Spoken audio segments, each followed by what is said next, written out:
অতঃপর সে নাবিলা এবং তার বাবা মার মধ্যে একটি সুন্দর সম্পর্ক চলতে লাগলো।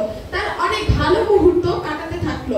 এরকম একদিন সকালে নাবিলা স্কুলে গিয়েছিল এবং স্কুল থেকে ফেরার সময় হয়েছিল।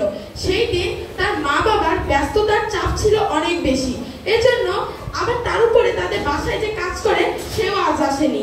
তাই তার মা তাকে বলেছিলেন, তুমি আজকে তাড়াতাড়ি রিক্সা করে চলে আসবে। যেই ভাবা সেই কাজ, নাবিলা রিক্সাতে উঠলো। কিন্তু সেই রিক্সাওয়ালাটি ছিল খুবই খারাপ একটি লোক। সে দেখলো যে নাবিলা একা উঠছে এবং তার সাথে আর কেউ নেই। সে বুঝলো এই মেয়েটাকে যদি আমি ধরতে পারি তাহলে অনেক কিছু করা যাবে। তারপর সে নাবিলাকে তার বাসার দিকে না গিয়ে অন্য পথে যেতে নিয়ে রাখলো।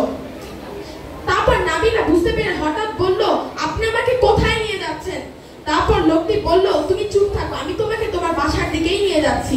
এভাবে যেতে যেতে হঠাৎ করে লোকটি একটা অপরিচিত জায়গায় এসে, যেখানে জনগণ নেই, সেখানে গিয়ে নাবিলার মুখে ক্লোরোফর্ম ধরলো এবং তাকে অজ্ঞান করে ফেললো।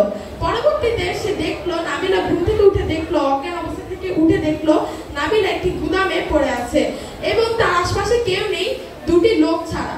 সেই দুটি লোক একে অপরের সাথে কথা বলছে যে তাকে পাচার করে দেওয়া হবে। এখন সে তো কিছুই বুঝতে পারছে না তার এখন কি করা উচিত।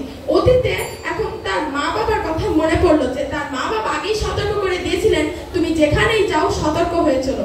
ধন্যবাদ সকলকে। ধন্যবাদ।